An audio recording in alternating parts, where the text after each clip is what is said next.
8 de la mañana, 37 minutos. Saludamos al ministro del Interior, Luis Fernando Velasco. Ministro, bienvenido a RCN Radio. Buen día. Juan Manuel, Jesús, un saludo muy especial a ustedes, mesa de trabajo y oyentes. Ministro, gracias por atendernos. Sabemos que está ya con agenda apretada, especialmente hoy en el Congreso, pero le quiero preguntar a propósito de lo que pueda venir en el Congreso el día de hoy.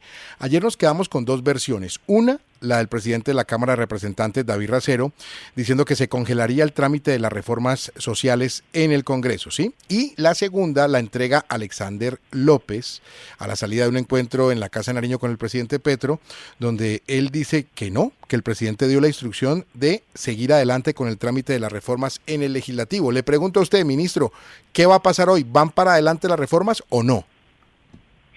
Claro que sí, evidentemente las declaraciones del señor embajador Armando Benedetti generaron la normal crisis política que unas declaraciones como las que él dio pueden entregar, aunque pues uno tendría que preguntarse cuál de todas, porque la última que presentó él mismo señala que todo lo dicho nace de un momento de furia, algo de trago y de decepción política, pero bueno, eso tendrá que investigarlo en los órganos que investigan en nuestro país, la Fiscalía, en el tema de financiación electoral, el Consejo Nacional Electoral, y nosotros como gobierno colaboraremos en esas investigaciones.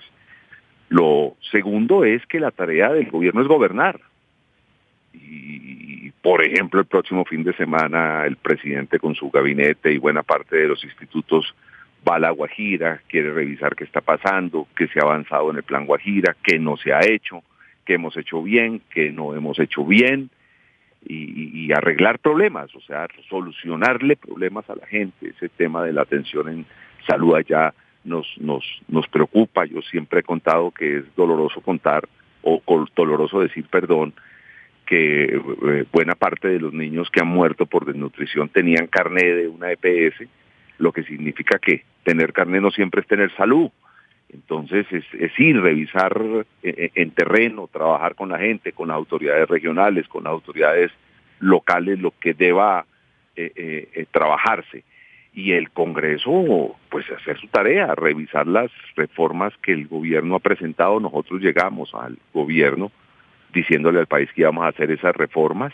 Muy seguramente la oposición tendrá preguntas que hacernos frente a la crisis, y por incómodas que sean las preguntas, nuestra obligación es responderle a la oposición, decirle lo que nosotros conocemos, y no, el país sigue, nosotros gobernamos, el Congreso hace leyes, la economía está en un momento interesante, la moneda colombiana se revalúa, lo que genera algunos elementos interesantes para la economía, el desempleo baja, el crecimiento económico y la inversión directa extranjera ha crecido, de manera que lo que tenemos que hacer es gobernar. Es decir, puntualmente, ministro, 2 de la tarde hoy, en plenaria de Cámara de Representantes, la reforma a la salud. Ahí estaremos, en la mañana estaremos hablando con los miembros de la Comisión Primera del Senado de la República sobre los temas de un proyecto que, aunque no es de origen gubernamental, le interesa al gobierno, como es la regulación del uso adulto del cannabis. Ministro, ahora, convocatoria a sesiones extraordinarias habrá, ¿verdad? Sí, muy seguramente, porque en nuestra agenda nos faltaría algunos días para dejar al otro lado la reforma a la salud y dejar bien avanzada. Listo. Ahora, la coalición de gobierno se va a trabajar en estos días, en estas semanas, porque no nos digamos mentiras, afectó o está afectando el tema de Armando Benedetti, el tema de Laura Sarabia, a los partidos políticos. Yo no sé, usted el pulso lo ha tomado con distintos partidos políticos. ¿Hasta dónde hizo daño esto en el Congreso? Cualquier crisis política afecta el momento político, y cuando se afecta el momento político, pues tiene unos efectos directos en la agenda legislativa. La tarea del ministro, la tarea del gobierno es hacer el mayor esfuerzo porque esos efectos sean lo menos perjudiciales posibles, Ya habíamos avanzado bastante la reforma de la salud, la tarea que han hecho los ponentes y en general los miembros de las comisiones séptimas de Cámara fueron realmente importantes, de manera que no, o sea, lo que tenemos que hacer nosotros es seguir trabajando. Vlado, lo escucha el ministro del Interior, Luis Fernando Velasco.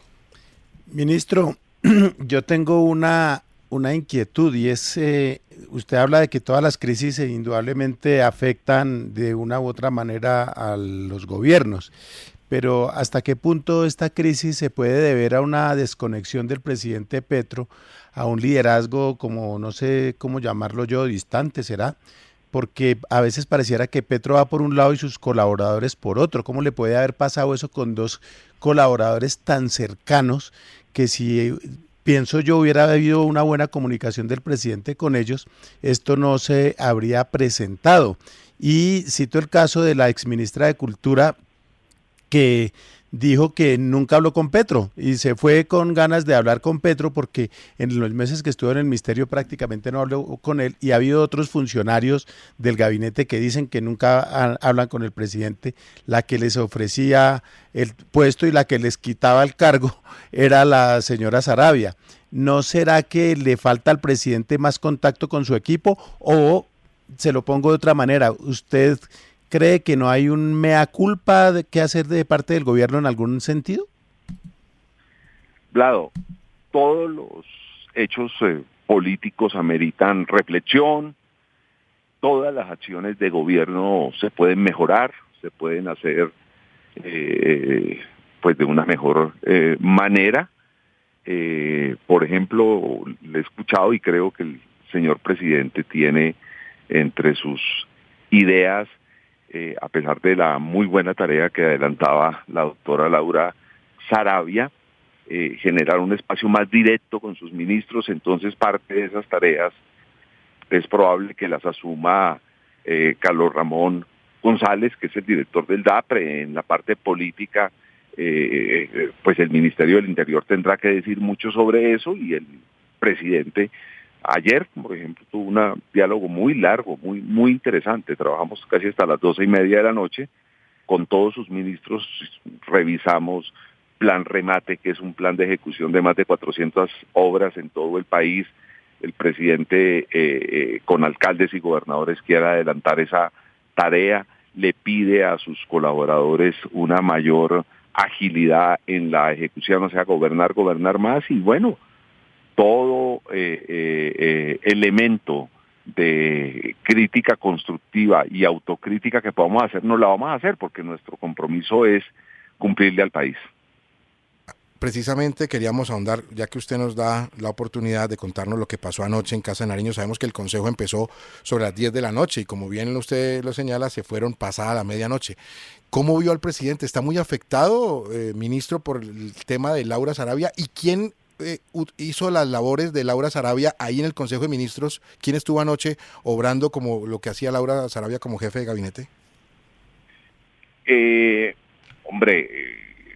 Desconocer que a una persona, y especialmente una persona como Gustavo, que le pone tanto corazón, tanta pasión a las cosas que hace, no lo puede afectar en lo personal una situación como la que ha vivido una persona cercana a él, como es Laura.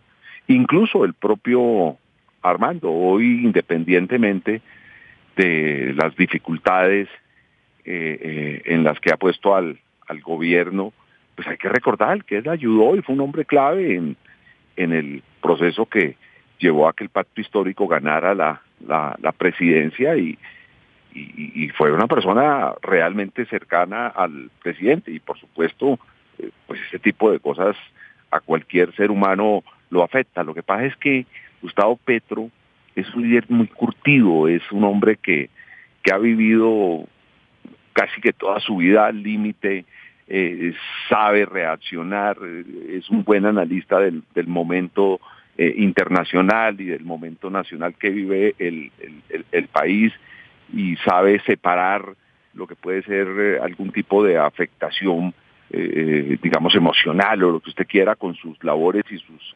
responsabilidades como gobernante, ¿no? Ayer él estaba dando línea estaba señalando las cosas que tenían que hacerse, estaba llamando la atención sobre mejoras que también tenían que presentarse en el gobierno. La coordinación inicial de la reunión la fue asumiendo Carlos Ramón González, el director del DAPRE, y en los distintos temas cada ministro pues hacía lo que tenía que hacer, la coordinación política. De alguna manera la gente pues voltea a ver al ministro del Interior, en los temas técnicos de la reforma a la salud, pues al ministro de la Salud, en los temas de medio ambiente, pues a la ministra de Medio Ambiente. O sea, cada uno tiene su responsabilidad y cada uno está cumpliendo en cuanto a sus responsabilidades. Ministro Velasco, bueno, sin embargo, Armando, como dice usted, no hablaba bien de usted en esos audios, ¿no? Que decía que usted no le iba a ayudar mucho a Laura Sarabia a sacar la agenda política. Quería preguntarle por lo que va a hacer a partir de ahora, para ponerlo en términos de Lula da Silva, la narrativa del gobierno. La estrategia de respuesta del gobierno frente a lo que dijo el ex colega de ustedes, Armando Benedetti, de ahora en adelante, ¿es que todo esto que ha ocurrido es un golpe blando o en algún momento van a reconocer que se equivocaron incorporando a Armando Benedetti? ¿O cómo va a ser el cuento a partir de ahora? La narrativa. No, lo primero que había que preguntarse es a cuál narrativa debemos responder. Al primer trino, a los chats, a la entrevista en la que se ve a un Armando bastante descompuesto, incluso muy agresivo, y si me permite la palabra, bastante grosero con Laura. El chat en donde dice que todo lo que ha hecho nace de un momento de frustración porque no genera la importancia política, algo de rabia y algo de trago, que no lo digo yo, lo escribe él mismo. Entonces, pues habría que preguntar. Y ahora, ¿quién le tiene que preguntar eso? No el gobierno. Si él ha entregado unas informaciones que pueden tener implicaciones disciplinarias y penales, pues tendrá que ir a esos espacios. Y el gobierno está dispuesto a colaborar en la investigación que tenga que hacerse porque tiene la tranquilidad de saber que a su campaña no entraron recursos extraños. La gente en las regiones, la que me está escuchando, que estuvo en la campaña, sabe el esfuerzo que cada región hacía cuando el presidente visitaba esas regiones, el esfuerzo para conseguir lo de la tarima, el sonido, etcétera, que era un esfuerzo mayor y que era un esfuerzo que la gente hacía en cada región. O sea, la campaña de Gustavo Petro no fue una campaña estrambótica, fue una campaña que se financió básicamente por algunos aportes y especialmente por la reposición de votos, la votación que sacó Gustavo y Francia Márquez en la consulta, luego en la primera vuelta y en la segunda vuelta, pues dan una suma muy importante y esa suma fue la que se utilizó para esa reposición, fue la que se utilizó precisamente para financiar la campaña como debe ser.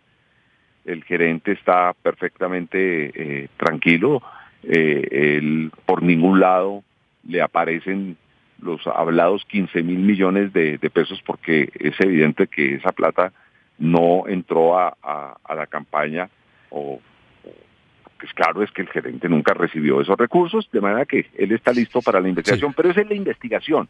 El gobierno tiene que seguir gobernando, el Congreso tiene que seguir legislando, los sectores económicos tienen que seguir haciendo crecer la economía popular tiene que ayudarnos a que la economía también crezca, de manera que cada uno en su tarea, sí. Y es lo que nosotros vamos a hacer. Pero el punto es, el presidente ha dicho que esto es un golpe blando, pero es que, y Francia Márquez, la vicepresidenta, dice que ahí está la derecha moviendo todo, pero si es que esto surgió de adentro, ministro Velasco, esto surgió de Laura y de Benedetti, ¿dónde está el golpe blando ahí? ¿O eran unos infiltrados, o cómo es el cuento? ¿Cómo es la narrativa? Hombre, no me voy a detener. Claro, ustedes legítimamente pues tienen la posibilidad de hacer las preguntas que desean, pero no me voy a detener en esa explicación de si hay golpe blando o no hay golpe blando. Me prefiero hablar de lo que tenemos que hacer. Yo estoy llegando después de salir de una reunión con un grupo de parlamentarios, estoy llegando a la oficina, voy a atender a otro grupo de parlamentarios, voy a hablar de la acción legislativa en el día de hoy, de la relación del gobierno con el Congreso, especialmente quienes tienen la responsabilidad de sacar las reformas más importantes para nosotros. Se ha avanzado. La semana pasada logramos sacar de comisión primera del Senado la jurisdicción agraria, después de un proceso interesante de concertación en donde incluso actuaron el Consejo de Estado y la Corte Suprema de Justicia. También se sacó campesino sujeto de derechos, vieja aspiración de las organizaciones campesinas de este país y de muchos campesinos en particular. Sí. La reforma a la salud ya está en la plenaria de la Cámara, se evacuaron más de 40 y tantos claro. Impedimentos, de manera que no, las cosas van andando. Claro, uno quisiera que anduviesen a un ritmo mucho más ágil, pero las cosas van andando. Una inquietud final de mi parte, ministro. Si ustedes conocían la personalidad de alguien que vive al límite, que quizás haya cometido o incurrido en excesos y todo eso, ¿qué pueden decir de la reacción del señor Benedetti? ¿Ustedes no sabían de esos excesos, no previeron que esos excesos en algún momento, o sea, aquí hablamos del trago, de la rabia, de no sé qué más cosas puede haber, que esos excesos pudieran en algún momento tener complicaciones para su trabajo con el gobierno? Vlado, nosotros estuvimos en un proyecto y estamos en un proyecto político, y la gran mayoría de quienes estamos en el proyecto político estamos convencidos. Si usted nos hace un seguimiento a la historia política de la mayoría de quienes empujamos ese proyecto, va a haber coherencia en nuestra posición frente a, digamos, a las tendencias ideológicas del país. Y cuando uno está en un proyecto de esos, pues cree en todo el mundo. Claro, todos tenemos virtudes y defectos, y en el marco de tener virtudes y defectos, pues no, nadie pensó que alguien pudiese reaccionar de la manera que Armando ha reaccionado. Yo lo que espero es que él esté bien, que esté tranquilo. Yo quiero quedarme con el Benedetti del último trino. Incluso le quiero confesar, no me molesta que él en su chat, en sus grabaciones, haya tenido algunos gestos no muy amigables conmigo. Yo entiendo eso, entiendo cuando alguna persona cree que puede aspirar a una tarea que alguien más está haciendo, pues puede tener ese tipo de comentarios, pero no, yo no me quedo en eso. Yo prefiero seguir en el trabajo que estoy haciendo, prefiero mantener la convicción de que las cosas pueden salir bien y trabajar en torno a buscar eso. La última pregunta en esta entrevista se la formula Rafael Nieto. Lo escucha el ministro Luis Fernando Velasco, Rafael. Ministro, 3 preguntas rápidas. La primera, el canciller Leiva descalifica lo que Armando Benedetti dice, diciendo que es un drogadicto, pero ese drogadicto era ficha clave de la campaña y ese drogadicto fue nombrado por el ministro canciller Leiva en su puesto de embajador en Venezuela. ¿A usted le parece que las declaraciones de Leiva son correctas?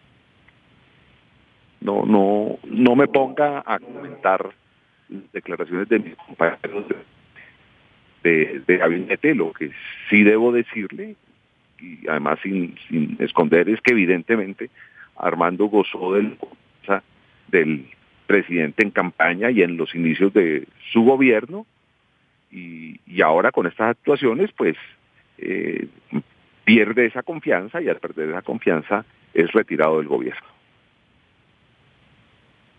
Ministro, el ex embajador Benedetti sugiere en entrevista con Vicky Dávila que si a él se le acusa o se le puede acusar de cocainómano, tal cosa podría también decirse del presidente Petro. Me parece irrespetuoso ese tipo de afirmaciones. Conozco al presidente, lo he acompañado en muchas de las giras que hizo en campaña, y no lo conozco de ahora, lo conozco desde hace más de 24 años, y el presidente lo que está es concentrado en tratar de gobernar bien, de sacar adelante un proyecto político inédito en Colombia, de manera que no me meto en ese tipo de comentarios. Finalmente, ministro, más allá de las declaraciones de Benedetti sobre el ingreso con una fuente inconfesable de 15.000 millones de pesos a la campaña, la verdad es que ha habido un conjunto de denuncias previas sobre gastos no reportados y al final violación de los topes en la campaña del presidente Petro. Una, la de la exmujer de Nicolás Petro, otras dos de la silla vacía sobre no registro de pago a testigos y ahora el no registro de pagos a un estratega de campaña, Gutiérrez Rubí. Lo que pareciera es que la campaña tiene más problemas en torno a las fuentes de su financiación y a los topes que las meras declaraciones de Armando Benedetti. Sin embargo, se mantiene en su cargo a Ricardo Roa de Ecopetrol y Roa no dice nada. No, de lo que yo conozco, doctor Nieto, por ejemplo, usted me habla de unos recursos que hubiese recaudado el doctor Nicolás Petro. Lo que yo entiendo es que los recursos no entraron a la campaña. Y hay muchos elementos que nos llevan a hacer ese tipo de afirmación, lo que nos genera tranquilidad. Los 15.000 millones yo no los veo en la campaña. Yo ayudé a trabajar especialmente, bueno, debo reconocer que lo mío fue más el Pacífico, más la zona sur del país, en la costa alguna presencia hice en reuniones en Aguachica, en el Cesar, en Guajira, no más, pero no, a mí se lo digo con toda tranquilidad. Yo incluso ayer hablé largo con el presidente de Ecopetrol, que fue gerente de la campaña, y lo que uno ve es que no hay ese tipo de llegada de esos dineros raros, y conociendo a Gustavo Petro, que durante su vida precisamente se ha enfrentado a eso, a las mafias en la política, no lo veo aceptando ese tipo de colaboraciones, de manera que la campaña está abierta, que la investiguen, y la gente que estuvo en la campaña está tranquila, y la gente que estuvo en territorio ayudándonos en la campaña saben cómo fue la financiación, cómo fue el esfuerzo que se hizo, los pocos recursos. Fue una campaña bastante adusta, de manera que estamos tranquilos. Luis Fernando Velasco, ministro del Interior, gracias por estos minutos con la audiencia de RCN Radio. Un buen día para usted, muy amable. A ustedes.